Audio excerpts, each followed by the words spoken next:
তোমরা কে যাও আমার নবীজির দরবার উম্মতের লাগিয়া নবী উম্মতের লাগিয়া নবী কান্দে যারে যারে তোমরা কে যাও রে তোমরা কে যাও রে আমার নবীজির দরবার উম্মতের লাগিয়া নবী উম্মতের লাগিয়া নবী কান্দে যারে যারে তোমরা কে যাও রে বাজানো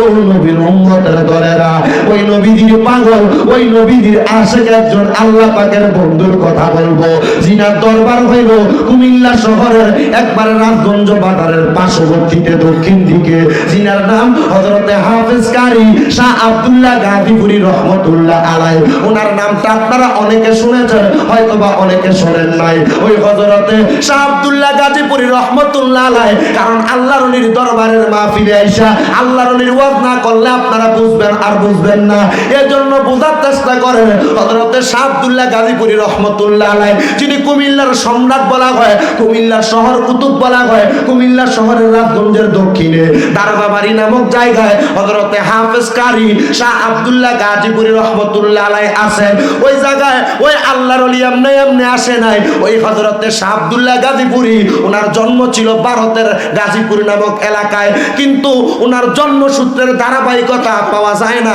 কিন্তু হযরতে শাহ আব্দুল্লাহ গাজীপুরী রহমতুল্লাহ আলাইহির একটা ছোট্ট কারামত শোনেন উনি ওই জায়গার মধ্যে আসার আগে উনি যখন ছিলেন কুমিল্লার দাউদকান্দি নামক একটা এলাকায় ওইখান থেকে ওনার একজন তরিকতের মাশায়েখ ওনার একজন পীর ওনাকে আদেশ করেছে আব্দুল্লাহ শোনো শোনো রে তুমি আমার এখান থেকে অন্য কোন জায়গায় যায় তরিকতের দাওয়াত দাও অন্য কোন জায়গায় যায়া তুমি শরীয়ত তরিকত হাকিকত মারিফতের দাওয়াত দাও হযরতে শাহ আব্দুল্লাহ গাজীপুরী রহমতুল্লাহ আলাইহিকে ওই জায়গার মধ্য থেকে গরু গাড়ির যুগে ওই গাজীপুর মানে দারোগা বাড়িতে কুমিল্লায় পাঠাইছেন হযরতে শাহ আব্দুল্লাহ গাজীপুরী রহমতুল্লাহ আলাইহি ওই দারোগা বাড়ির মধ্যে যখন আগমন করবে আগমন করার আগে ওনার মাশায়েখ তরিকতের ইমাম বইলা দিছে তুমি যে কোন জায়গার মধ্যে দাঁড়াইবা না এই গাড়িটা যে জায়গার মধ্যে যাইয়া এই গরু গাড়ির চাকাটা মাটির নিচে ডাববে ওই জায়গার মধ্যে তুমি তরিকতের খেদমত করবা সুবহানাল্লাহ হুজুর আদেশ করছেন এখান থেকে তুমি রওনা করবা গরু গাড়ির যোগে ওই জায়গায় যে দাঁড়াইবা যে জায়গার মধ্যে তোমার গাড়ির চাকা ডাববে হযরতে শাহ আব্দুল্লাহ গাজীপুরী রহমতুল্লাহ আলাইহি উনি কুমিল্লাতে এখনো পর্যন্ত ওনার মাজারের মধ্যে আছেন উনি একজন হাফেজ মানুষ ছিলেন বন্ধুরে কুমিল্লা শহরের মানুষ ওনাকে বড় সম্মান করে ওনাকে বড় তাজিম করে কুমিল্লাতে এমন অনেক পাগলা আছে যারা সকালবেলা দোকান খোলার আগে একবার ওই দরবারে হাজিরা দেয় বন্ধ করার পর একবার হাজিরা দেয় এমনও পাগলা আছে কুমিল্লা শহরে যারা প্রত্যেক বৃহস্পতিবারে শাহ আব্দুল্লাহ গাজীপুরীর দরবারে না গেলে তাদের ঘুম ক্লিয়ার হয় না ও বন্ধু ওই শাহ আব্দুল্লাহ গাজীপুরী রহমতুল্লাহ আলাইহি ওই গাজীপুরের দারোগা বাড়ির জমিনে যখন আগমন করছে উনি নবীর কেমন পেয়ারা আশিক ছিলেন একটু মনোযোগ দিয়া শুনবেন মনোযোগ দিয়া শুনবেন হযরতে শাহ আব্দুল্লাহ গাজীপুরী রহমতুল্লাহ আলাইহি আমার নবীর সুন্নতের বড় তাবেদার ছিলেন আমার নবীর সুন্নতের বড় অনুসরণ করতেন আমার নবীর সুন্নতের বড় ইত্তেবা করতেন আমরাও করার দরকার আপনি গুগলের মধ্যে সার্চ করে দেখবেন শাহ আব্দুল্লাহ গাজীপুরী জীবনী লেখা পাক পাঞ্জত্তর নামক একটা ওয়েবসাইটের মধ্যে আপনাকে অত্যন্ত সুন্দরভাবে ওনার দিক নির্দেশনা দিয়া দিবে হযরতে শাহ আব্দুল্লাহ গাজীপুরী আমার নবীর সুন্নতকে যখন অনুসরণ করতেন আমার নবীর প্রিয় একটা খাবারের নাম হলো লাউ কি কি লাউ আমার নবীর প্রিয় একটা খাবারের নাম হইল লাউ ওই লাউ হযরত শাহ আব্দুল্লাহ গাজীপুরী বড় পছন্দ করতেন তো ওনার ভক্তবিন্দুরা মাঝে মাঝে ওনাকে নবীর সুন্নতের পছন্দনীয় খাবারটাই না খাওয়াইতেন একদিন ওনার একজন ভক্ত ওনার দরবারে যখন একটা লাউ নিয়ে আসতেছেন হাতের মধ্যে ঝুলিয়া ঝুলিয়া নিয়ে আসতেছেন উনি ওই ভক্তটা আশা দেইখা যে আসনের মধ্যে বৈশা থাকতেন ওই আসন থেকে নাইমা গেছেন নাইমা ওনার কাঁধের মধ্যে একটা চাদর ওই চাদরটা ওনার বসনেওয়ালা আসনের মধ্যে বিছাইয়া দিছেন ভক্ত আসার পরে ওই দারোগা বাড়ির যেই জায়গা এখানে এখনো একটা পুকুর আছে বড় পুকুর উনি এই পার থেকে শুধু ডাক দিয়ে বলছেন এটা নবীর সুন্নত, নবীর পছন্দের খাবার। এটাকে এভাবে ঝুলে ঝুলে আনবা না। এটা তুমি মোহাব্বত করে, তুমি তোমার সন্তানকে যেমনে মোহাব্বত করে এটা এমনি বুকের মধ্যে জড়াইয়া ধরে ধরে আনো। সুবহানাল্লাহ কইলেন না? আমি তুমি আমাকে পাগল লাগছে। উনি বললেন, হে আমার ভক্ত, এই লাউ আমার নবীর বড় পছন্দের, এ লাউ আমার নবী বড় পছন্দ করতেন। তুমি এটারে ঝুলে ঝুলে আনবা না, তুমি এটারে বুকের মধ্যে জড়াইয়া ধরে আনো। আবার কেউ কেউ ওই লাউকে কাঁধের মধ্যে করেও বাড়িতে নিয়ে যায়, যায়নি? যাই রে বাবা। ওই ভক্ত যখন এই কথা শুইনা লাউটা নবীর পছন্দের এই জন্য বলছেন, ওনার কাছে আনলেন। উনি ওই লাউটাকে ওই জায়গার মধ্যে যে জায়গায় বসতেন সে জায়গায় চাদরটা বিছাইয়া ওই লাউটাকে বললেন, তুমি এই জায়গার মধ্যে রাইখা দাও। ওই জায়গায় রাখার পরে ওই লাউটাকে খাওয়ার জন্য রান্না করার প্রয়োজন। রান্না করবে এমন টাইমে হযরতে শাহ আব্দুল্লাহ গাজীপুরী রহমতুল্লাহ আলাই ওই লাউটা উপরে রাইখা উনি নিচে বইসা গেলেন আসনটাকে নিজের মতো কইরা। উনি ওই তোনার গায়ের চাদরটা যখন বিছিয়ে দিলেন, ভক্তটারে ডাক দিয়া কয়, হেরে ভক্ত, লাউটা কাটবা তবে আদবের সাথে কাটবা। মারহাবা কোন। কেমনে কাটবা, কেমনে কাটবা? আরে মি আপনি আমল করলে তরকারি কোড়া তো আমল আছে, আসেনি ভাই সাহেব? ভাত রান্ধবেন আমল আছে। অনেক মহিলারা দেখবেন মশলা এইটা এইটা দিয়ে বিভিন্ন ভাবে কত রকমের রান্দা রান্ধে, কিন্তু জিব্বা দিলে একটু মজা লাগে না। আবার কেউ যদি একবারে নিরেমনা ডাইলো রান্দা রাখে, এটা খুব ভাল লাগে। কেন ভাল লাগে? হুজুর, এটা ভাল লাগার কয়েকটা কারণ আছে। কি কারণ? বলে, হুজুর, আমি যখন এই তরকারি রান্ধি, রান্দার সময় প্রথম জিনিসটা যখন তরকারির পাত্রে দেই, দেওয়ার সময় কই বিসমিল্লাহ। সুবহানাল্লাহ কোন, আর জোরে কোন সুবহানাল্লাহ। বন্ধুরে, ও নবীর উম্মতের দল, নবীরে কত ভালোবাসলে নবীর পছন্দ নিয়ে একটা খাবার রে এত মোহাব্বত করতে পারে। কুমিল্লার সম্রাট, কুমিল্লার শহর কুতুব শাহ আব্দুল্লাহ গাজীপুরী রহমতুল্লাহ আলাই উনি ওনার ভক্তটারে ডাক দিয়া কয়, বাবারে লাউটা কুটবা, বড় আদবের সাথে কুটবা। এবার এই কথা বইলা লাউটাকে কাটা শুরু করলেন। কাটার পরে লাউয়ের মাথাটা সুলকাগুলো আমরা ফালাইয়া দেয়। উনি ডাক দিয়া কয়, লাউয়ের মাথা এবং সুলকা মানে অবশিষ্ট অংশগুলা তুমি এই চাদরের মধ্যে রাখবা। মারহাবা কইলেন না?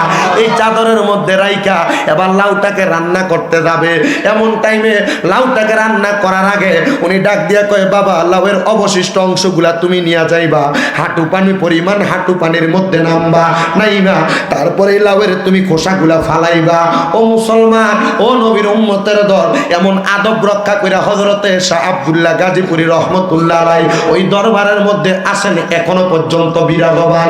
বন্ধুরে, বন্ধুরে, বন্ধুরে, একটা কথা মনে রাখো, একটা কথা মনে রাখো, যারা আল্লাহর খাস বন্ধু, আল্লাহর প্রিয় বান্দা, এরা এমনে এমনে বান্দা হয় নাই, এমনে এমনে আল্লাহর বন্ধু হয় নাই। ওনারা ওনাদের খাস ইবাদতের মাধ্যমে বন্ধু হয়েছে। হযরতে শাহ আব্দুল্লাহ গাজীপুরী রহমতুল্লাহ আলাইহির আরেকটা ছোট্ট কারামত আমি আপনাদের কাছে বর্ণনা করি। উনি যখন দুনিয়া থেকে পর্দা গ্রহণ করলেন, পর্দা গ্রহণ করার পরে উনি যখন ওনার মাজারে ঘুমাইলেন, ঘুমানোর পরে ওনার দরবারে তো অনেক মানুষ আসা যাওয়া করে।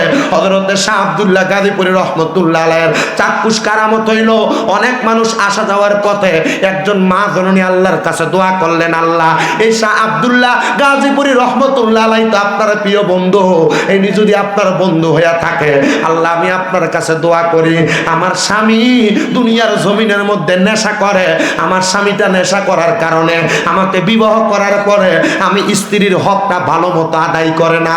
কি করে না? অনেক জামাই দেখবেন বিয়ে করে, পরিবারের সাফে বিয়ে করে ঠিক, কিন্তু বিয়ে করার পরে বউয়ের কোনো খোঁজ খবর নেয় না, এ বাজে পথে চলাফেরা করে, মদ খায়, নেশা করে, খারাপ পথে চলে। এমন আছে না অনেক? ওই মহিলা বলে, হুজুর, আমার স্বামী নেশা করতো, নেশা, কিন্তু আমি এই শাহ আব্দুল্লাহ গাজীপুরী দরবারের পশ্চিম পাশে অন্য কোন জায়গার মতো শাহ আব্দুল্লাহ গাজীপুরীর দরবারে নারী পুরুষের অবাধ মেলামেশা নাই। মহিলারা দরবারের পশ্চিম দিকে এখানে নামাজ পড়ার আলাদা জায়গা আছে, মারহাবা কইতেন না? ওই মহিলা বলে হুজুর আমার জামাই যে বাঁধে কাঁধে থাকতো, আমি মহিলা ওই দরবারে যাই আমি 4 রাকাত নফল নামাজ পড়ছি। নফল নামাজ পড়ি না। মা বোনেরা একটা কথা মনোযোগ দিবেন, আপনার সংসারে অশান্তি হইলে, আপনার জামাইয়ের কামাইয়ের মধ্যে বরকত না হইলে, আপনার পরিবারে শান্তি না থাকলে আল্লাহর কাছে নফল নামাজ পড়া পড়া দোয়া করেন। আপনারা কোন আল্লাহর ওলির উসিলা দিয়া নফল নামাজ পড়া দোয়া কল আল্লাহ কবুল করেনি? না করেনি রে বাবা। ওই মহিলা কই হুজুর হযরত শাহ আব্দুল্লাহ গাজীপুরী রহমাতুল্লাহ আলাইহির মাজারের মধ্যে যাইয়া আমি ওনার মাজারের পশ্চিম পাশে মহিলাদের ইবাদত খানার মধ্যে ঢুইকা আমি 2 করে 4 রাকাত নামাজ পড়ছি। আর আমি আল্লাহর কাছে কইছি, আল্লাহ আপনার একজন বন্ধুর দরবারে আইছি, আপনার একজন ওলির দরবারে আইছি।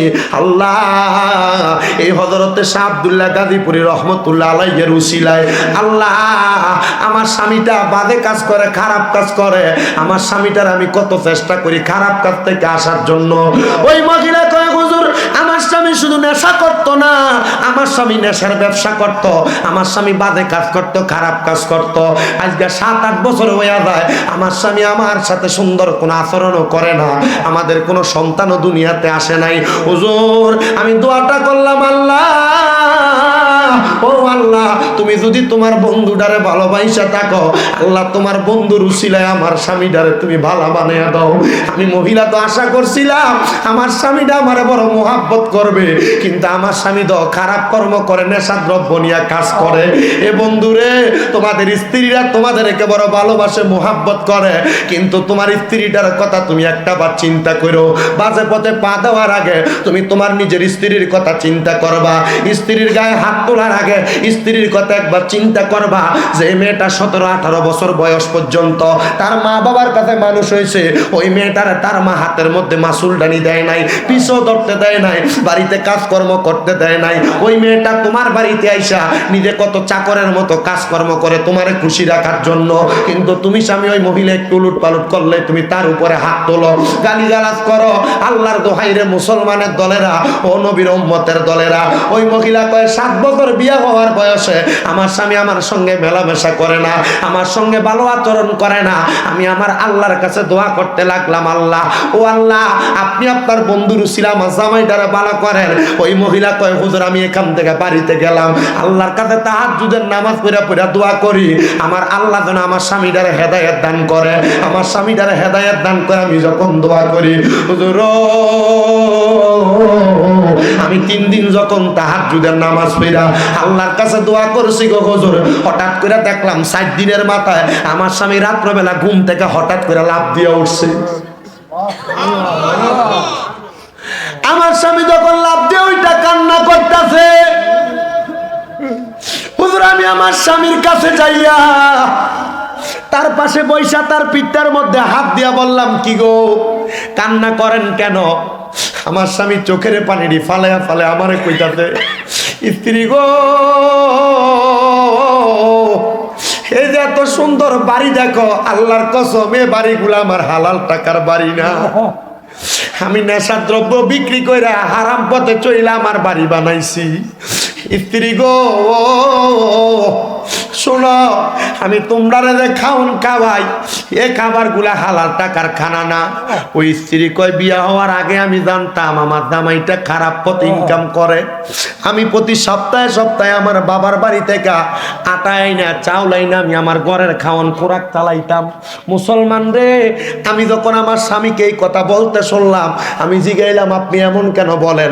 আর কোনোদিন তো আজকে 7 বছর বিয়া হয়ে আসছি, কোনোদিন তো এমন কথা বলেন নাই, এই কথা বলার কারণটা কি? ওই স্বামী ডাক দিয়া কয় শোনো রে স্ত্রী কেন এই কথা বলি, আমি একটু আগে স্বপ্নের মধ্যে দেখলাম হারাম খাবার খাওয়ার কারণে, হারাম সম্পদের কারণে আমার আল্লাহ তাআলার ফেরেশতারা আমার পায়ের মধ্যে হাতের মধ্যে আগুনের শিকল লাগায়া লাগায়া জাহান্নামের আগুনের মধ্যে টাইনা টাইনা পালাইতাছে।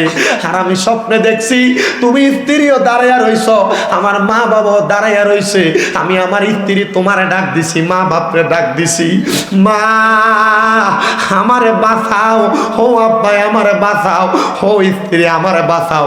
তুমি স্ত্রী আমার উত্তর দিছ, আব্বা আপনি তো ভালো কাম করেন নাই, খারাপ কাম করছেন, এই জন্য আপনি জাহান্নামের আগুনে পড়তাছেন। আমার মা বাপ আমারে বুঝ দিছে, এ পুত্রে তুই তো ভালো কাজ করন চাই, খারাপ কাজ করে আমরারে খাওয়াইছ, তুই তোর শাস্তি পাইবি, দুদকে যাইবি রে, যা যা যা। স্ত্রী গো আমি চিন্তা করলাম যে ইনকাম করার কারণে আমার মা আমারে পরিচয় দিতে না, যে ইনকাম করার কারণে আমার বাপে আমারে পরিচয় দিতে না, তুমি বউ আমারে পরিচয় দিছ না, ওই ইনকাম দিয়া কি হইব, ওই বাড়ি দিয়া কি হইব, ওই টাকা দিয়া কি হইব, ওই সম্পদ দিয়া কি হইব। স্ত্রী গো আমি এতদিন তোমার সঙ্গে বড় খারাপ আচরণ করছি, স্ত্রী তুমি বলো না আমি এই খারাপ আচরণ করার কারণে আমারে কি তুমি ক্ষমা করছো নি? বলে ক্ষমা তো আমি করার মালিক না, ক্ষমা করার মালিক হলো এক আল্লাহ, ওই আল্লাহর কাছে ক্ষমা চান না। ওই মহিলা আমার কাছে এত সুন্দর করে বিনা বিনা কথাগুলা বলছে। হুজুর জানেন আমার স্বামীর পরিবর্তন আমি দেখছি, আমার স্বামীর যত জায়গা জমি আছিল সব জায়গা জমি বেচা আমার স্বামী মানুষের মাঝে বিলিয়া দিছে, বিলিয়া দিতে বিলিয়া দিতে আমরা এখন বর্তমানে ভাড়া থাকি, কথা সত্য হুজুর, আমরা বড় সুখে আছি। আমার স্বামী ছোট্ট একটা দোকানের মধ্যে পান বেচে, নাস্তা পানি বেচে। হুজুর আমার স্বামী ওই দিন রাত্রবেলা ওযু কইরা, গোসল কইরা, ওযু বানাইয়া আমি স্ত্রীর সঙ্গে নামাজের মুসল্লার মধ্যে দাঁড়ায়া দাঁড়ায়া কাঁদছে। হুজুর এখন আমার আল্লাহ আমরারে দুইটা ছেলে সন্তান, একটা কন্যা সন্তান দান করছে।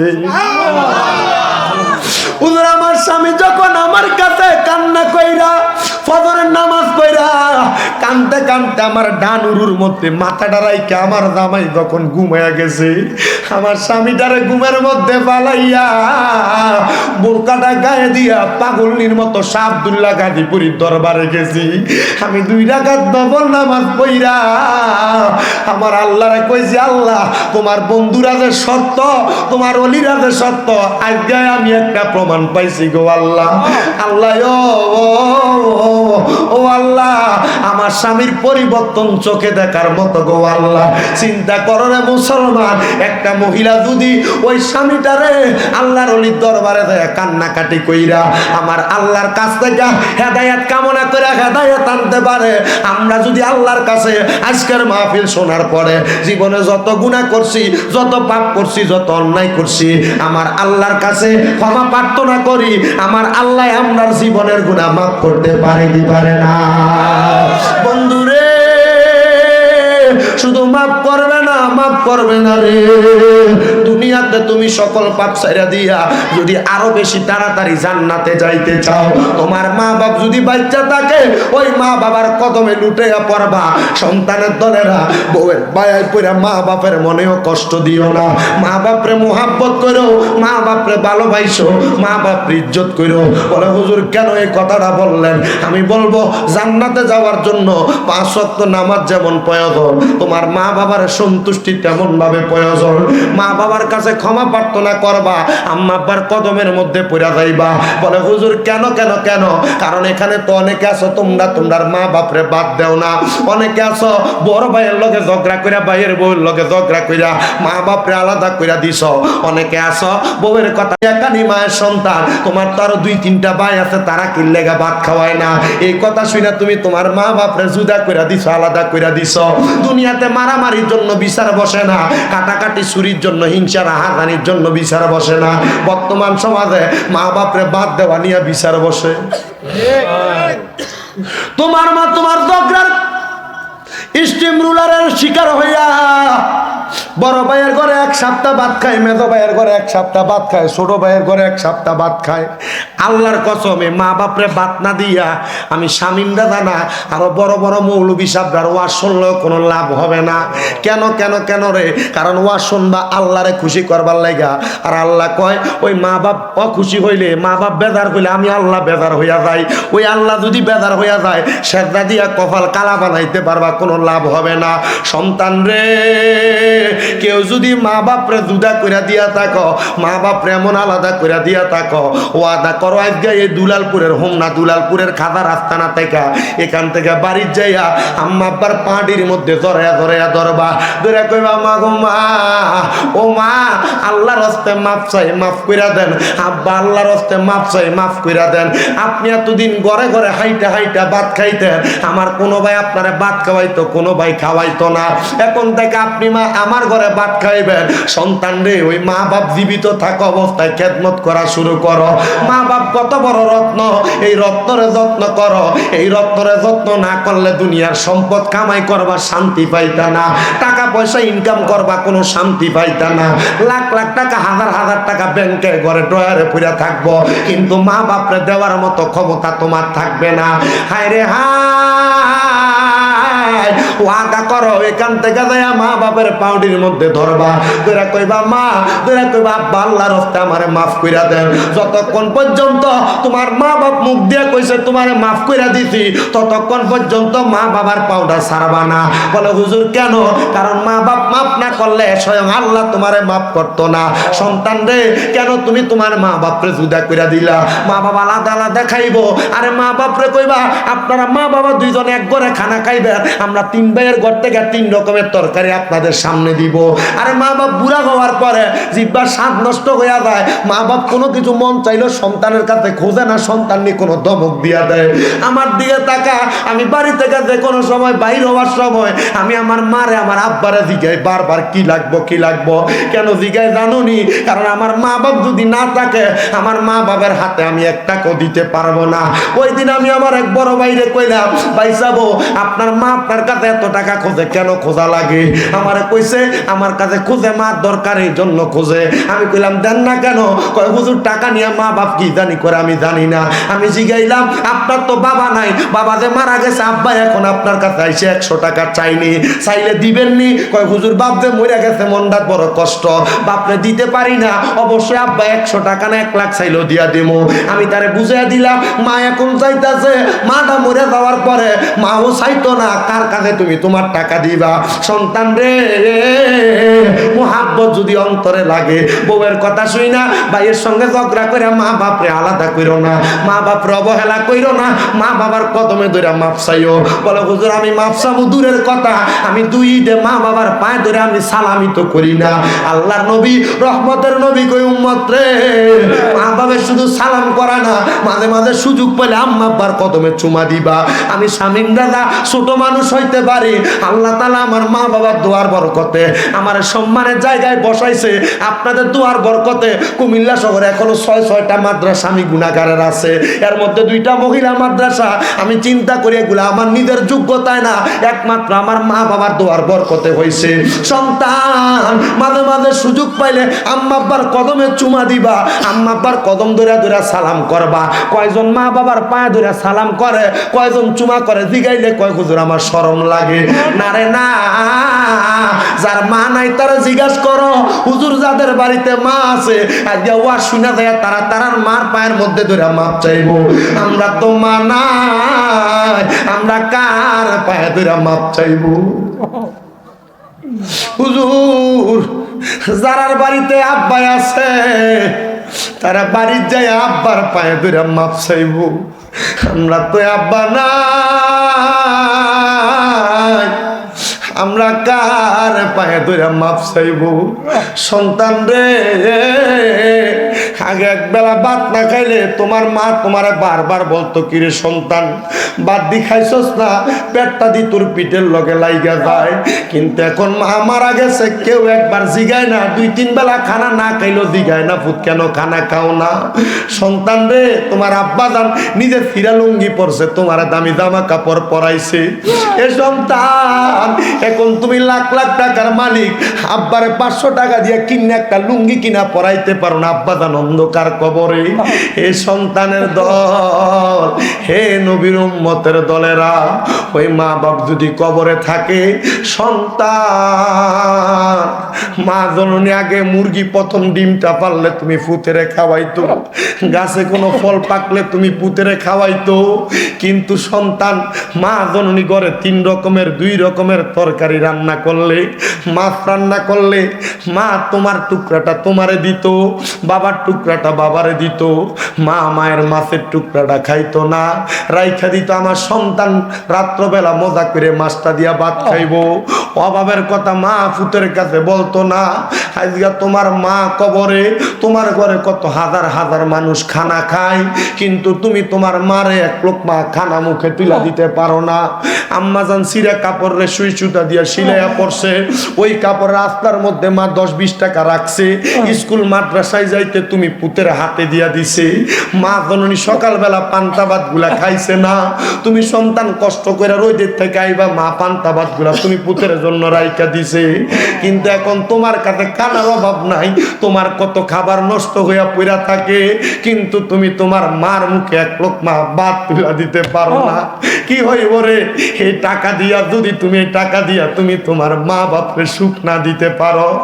এখানে তোমরা বসছ কষ্ট করে কামাই করে আনো, মা বাপরে খাওয়াইতে পারো না।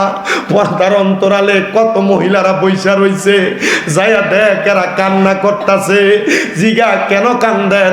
এরা নিজেরা বলবে আগে স্বামীর বাড়ি থেকে বাবার বাড়িতে গেলে আমার মা আমার জড়াইয়া ধরত, আমার আব্বার পায়ে ধরে সালাম করতাম। আগে আমি 2-3 দিন বাবার বাড়িতে যাইতে দেরি হইলে আমার বাপে আমার বাড়িতে চলে আসতো দৌড়াইয়া, দির জানি কি হয়েছে, যোগাযোগ না করতে পারলে দৌড়াইয়া দৌড়াইয়া চলে আসতো। এখন আমার আব্বা নাই, কেউ একবার জিগায় না আমার আব্বা জান নাই, কে জিগাইবো আমারে? গত লাইলাতুল মেরাজের রাত তো গেছে, হাই লাইলাতুল মেরাজের রাতের পরের দিন আমি আমার ঘর থেকে বাইরে হয়ে আমার আম্মার রুমের দিকে যাইতাছি, আমি দেখি আমার আম্মা জান আমার ঘর থেকে কবরস্থান দেখা যায়, কবরস্থানের দিকে ছায়া ছায়া কান্দাছে। আমি জিগাইছি মা কান্দো কেন? আমার মা ডাক দিয়া কয়ে লাইলাতুল মেরাজ আইলে আমার আব্বা জান সিন্নি সেমাই খাইতো, কিন্তু আজকে এতদিন হইয়া যায় আমার আব্বা জান কবরে চলে গেছে, আমার একবার ফোন দিয়া খবর নেয় না। অল্প কিছুদিন আগে আমার আম্মা জান ওয়াশরুম থেকে বাইর হওয়ার সময় হাতের হাড্ডি ফাটা দিয়া দিতে। আমার আম্মা আমার নিজে কইতাছে গত বছর অসুস্থ হওয়াতে আমার আব্বা কতবার বাড়ি থেকে হসপিটাল গেছে, কতবার আমারে মোবাইল কইরা কইরা খবর নিতে। আমার আব্বা যে কবরে চলে গেছে, কই একবার তো কেউ আমারে ফোন দিয়া দিয়া খবর নেয় না। আরে এই দুনিয়াতে মা বাবার মতো আপন কেউ নাই, মা বাবার মতো আপন কেউ নাই। সন্তান তুমি মনে করো তোমার মা তোমার বাবা তোমার কানের কাছে বারবার কথা বলে, তুমি মনে করো মা বাবার কথাগুলা তোমার মাথায় ধরে যায়। আরে মা বাপ যদি মইরা যায় কেউ একবার তোমার খবরও নিত না। অসুস্থ হইয়া দেখো তোমার বউ ত্যাক্ত হইয়া তোমার পায়ের কাছে ঘুমাইয়া যাইব, কিন্তু মা ঘুমাইতো না, তুমি সন্তানের মাথার কাছে বইসা থাকবো। এ সন্তান, ওই মা যদি কবরে থাকে আল্লাহর দরবারে খাস খাস করে দোয়া করবা। আর যদি বাইচা থাকে, আমার এই পাপি জবান দিয়া কি ওয়াজ তোমরা শোনাইছি আমি জানি না, তবে এই ওয়াজটা কামে লাগাইও। যদি মা বাপ থাকে এরার মনে কোনোদিন কষ্ট দিও না। এরা যদি খুশি থাকে আমার আল্লাহ খুশি হইয়া যাইব, এরা যদি বেজার থাকে আমার আল্লাহ বেজার হইব। মা বাপ যদি থাকে এরার সম্মান করে কদমে পড়ে যাইও, দেখবা সম্পদের অভাব হবে না, আর লাখ টাকা কামাই করা লাগবে না। আম্মা আব্বারে খুশি রাইখা মাত্র দিনে 300 টাকা কামাই করলে এটা দিয়া তুমি শান্তিতে থাকতে পারবা। সন্তানের দল ওই মা বাবা কবরে শুয়ে রইছে, কেমনে সালাম করবা, কেমনে মা বাবার কাছে যাইবা চিন্তা করো না। এখান থেকে যাওয়ার পরে পারো, আর একটু পরে আখিরি মুনাজাত হবে। আখিরি মুনাজাতে আল্লাহর দরবারে চোখের পানি ফেলে কানবা। নবী আমার কয় কোন সন্তান যদি তার মা মারা যাওয়ার পরে বাবা মারা যাওয়ার পরে এই চোখের মনি কোঠার মধ্যে একটা মাছির মাথা পরিমাণ পানি চাইরা দিয়া কান্না করে, ওই পানিটা মাটিতে পড়ার আগে আমার আল্লাহ তার মা বাবার জীবনের গুনাহ মাফ করে দেয়। জানি না রে কার জানি মা নাই, কার জানি বাবা নাই, কেন ঠান্ডা হয়ে গেলা? এখন কি আর কথা আসে না? এখন কি আর তোমার বাড়তি কথা আসবে না? আসবে কেমনে? কারণ প্রত্যেক মানুষের দুর্বল জায়গা মা বাবার মতো দুর্বল জায়গা। এ সন্তান চিন্তা করো, মনে মনে চিন্তা করো, একটা বার তোমার মা বাবা তোমার কত কষ্ট করে মানুষ করছে। আমি শামীম দাদা যেই কোনো জায়গায় যাই মা বাবার ব্যাপারে আমি 10-15 মিনিট ওয়াজ কইরা দেই, কারণ আমি জানি নামাজ পড়লে বিথা যদি মা বাবার মনে কষ্ট থাকে, হজ করলে বিথা যদি মা বাবার মনে কষ্ট থাকে, দান সদকা করলে বিথা যদি মা বাবার মনে কষ্ট থাকে, মা বাবার মনে কষ্ট দিয়ে হজ করবা, নামাজ পড়বা, রোজা রাখবা, ইবাদত কোনো কিছু কবুল হবে না। এই জন্য এই মা বাপরে খুশি করার চেষ্টা করো। চিন্তা করো, আম্মা আব্বা সুস্থ থাকলে যদি আম্মা আব্বার পেছনে মাসে 2000 টাকা করে খরচ হইতো, 12 মাসে যে আম্মা আব্বার পেছনে 24,000 টাকা লাগতো। মা বাবা তোমার লাখ লাখ টাকার জায়গা সম্পদ দিয়া গেছে, এই জায়গা সম্পত্তির মধ্যে যে তুমি থাকতাছ, ভাড়া যদি দিতা, আম্মা আব্বার জায়গা জমির ভাড়া মাসে 5,000 দিলে 12 মাসে তোমার মা বাবার জায়গা জমির ভাড়া দেওয়া লাগতো 60,000। লাগবে না। এই জায়গায় একটা মসজিদ হবে, তোমার মা বাবা কবরে আছে, আম্মা আব্বা কবরে ভালো আছে না খারাপ আছে তুমি জানো না। আম্মা আব্বার সম্পত্তির অংশ থেকে তোমার মা বাবা কবরে নাজাত দেওয়ার জন্য একটা সন্তান নিয়ে হাতটা তুলে বলবা, হুজুর এই মসজিদের জন্য, এই মসজিদের কাজের জন্য আমি 50,000 টাকা দান করব। একজন নিয়ে আসো, ওই মা বাবার জন্য 20,000 টাকা দান করবা।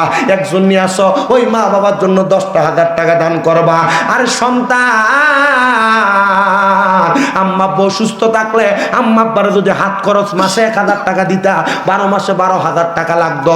একজন আসুনি দাঁড়াইয়া বলবা, হুজুর ওই মা বাবারে ভালোবাসি, মোহাব্বত করি, আম্মা আব্বা অনেক সম্পদ দিয়া গেছে, এদের মোহাব্বতে 50,000 টাকায় মসজিদের জন্য দান করব, 20,000 টাকা দান করব, 10,000 টাকা দান করব।